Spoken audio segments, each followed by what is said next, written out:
8 heures du matin, métro Beaubien. Valérie Plante, qui n'habite pas très loin, passe nous prendre dans sa voiture de fonction. Bonjour, Madame Plante. Bonjour, ça va bien? Ça va bien, vous? Oui, fait que vous embarquez avec moi ce matin? Oui, merci beaucoup. Ben oui, c'est une bonne journée pour avoir un lift, il mouille. Elle, qui prône le vélo et le transport en commun, n'a jamais autant utilisé la voiture en 22 ans à Montréal. C'est paradoxal parce que... Oui, absolument, mais sinon, c'est impossible, là. J'ai trop d'occupations dans une journée pour y arriver, là. Est-ce que c'est plus difficile que vous auriez imaginé?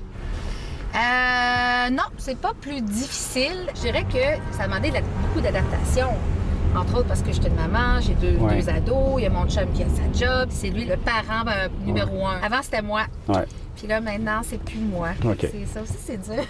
Mais avez-vous du temps à la fin de semaine? Est-ce que c'est important de prendre... Oui. On prend une journée par fin de semaine, en général. J'ai au moins une journée où, là, c'est relax à la maison.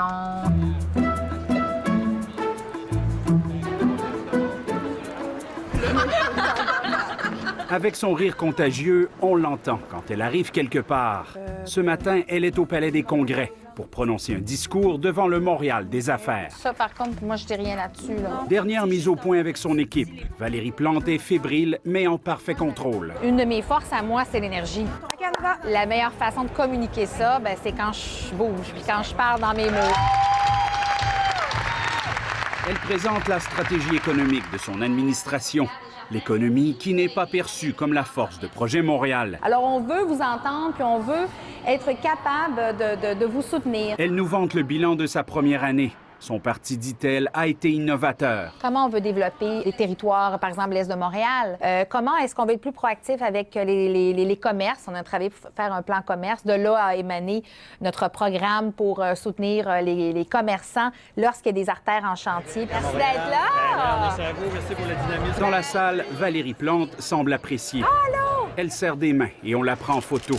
Mais en coulisses, certains se disent partagés par le premier bilan économique de son administration. Le reproche est souvent que les décisions sont trop longues à prendre. Bien, écoutez, j'entends. Les processus, on va les accélérer. On essaie de toujours plus agile, mais il existe quand on doit être... Je suis redevable envers la population également dans les décisions que je prends. Sa décision la plus controversée a été la hausse des taxes sur l'eau pour renflouer les coffres de la ville dédiés aux infrastructures, avec comme résultat une augmentation moyenne des taxes plus élevée que l'inflation, contrairement à sa promesse électorale. Moi, ça m'a permis après ça de me dire, moi, je fais ce que j'ai besoin de faire, même si c'est pas populaire. Pour moi, ça a été réglé. Ceci étant dit, pour la taxe sur l'eau, on ne pouvait pas faire autrement et je referais la même chose. Ce que je ferais vraiment différent, c'est de l'amener d'une perspective plus humaine, plus Valérie. Oui, c'était bien. On a fait l'introduction. 9h40, petite pause café. La mairesse revoit ses notes en vue du point de presse à venir. Un peu de magasinage pour encourager les artisans locaux présents au Palais des Congrès, puis c'est le départ vers l'arrondissement du Sud-Ouest. En route, un chantier nous ralentit. C'est sûr que les squads de mobilité ne règlent pas tout, mais ce qu'on a vu et ce qu'on observe, c'est que les squads de mobilité réussissent à trouver des solutions rapides pour des problèmes qui survenaient bêtement. Est-ce qu'il y a une promesse en mobilité dont vous êtes particulièrement fier? Bien, c'est sûr que mes 300 autobus, c'est clair, parce qu'il y avait eu un sous-investissement depuis 20 ans là, dans les autobus, puis il en manque partout. Tout le monde en parle. Bonjour. 11h20, Valérie Plante présente aux journalistes ses deux candidates aux élections partielles. Mais les questions portent rapidement sur son nouveau bureau de projet de la ligne rose, que François Legault ne priorise pas. Qu'est-ce qu'on fait avec Montréal-Nord puis Rivière-des-Prairies? Qu'est-ce qu'on fait pour eux? Il faut trouver des options. Ce que je trouve plus difficile, c'est quand je sens qu'on recherche quelque chose, on cherche à me faire dire quelque chose. Là, présentement, on cherche à me faire dire, par exemple, que moi puis M. Legault, on est en chicane, puis ça va donc mal. Bien, c'est pas le cas. N'empêche, elle promet de se battre pour sa ligne rose. On m'a élu sur la question de la mobilité. Of course I will fight. C'est clair. Mais intelligemment. Le mercredi, encore des visites de studio, donc Fox. En début d'après-midi, elle mange dans son bureau de l'hôtel de ville, tout en préparant avec ses proches conseillers une mission économique qui aura lieu dans 12 jours en Californie. Je vais juste me présenter comme le nouveau PDG, donc je vais vous dire bonjour. 15h30, c'est le PDG du Palais des Congrès qui a rendez-vous avec elle pour parler de son projet d'agrandissement.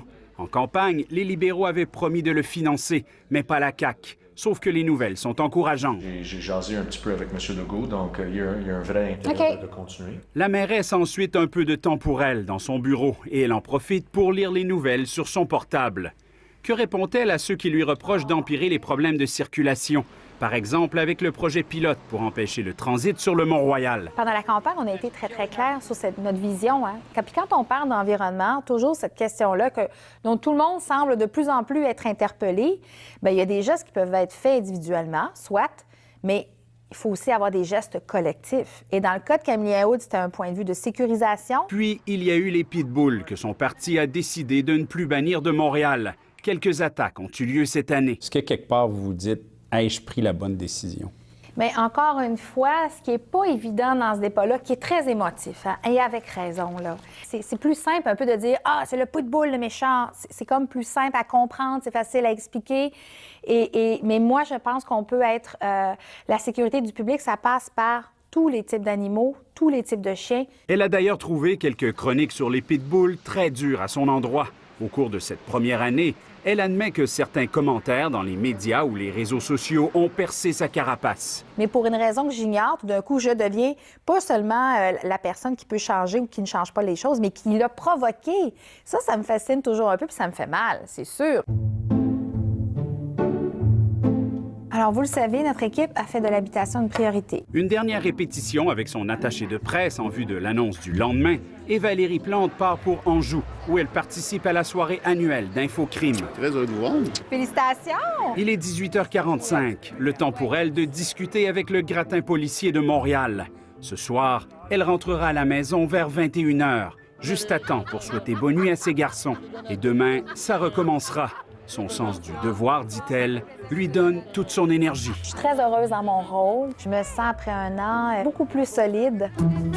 Je dirais que j'ai comme monté l'Everest cette année. Là, je suis en haut, puis j'ai bien l'intention de profiter de la vue. Ouais.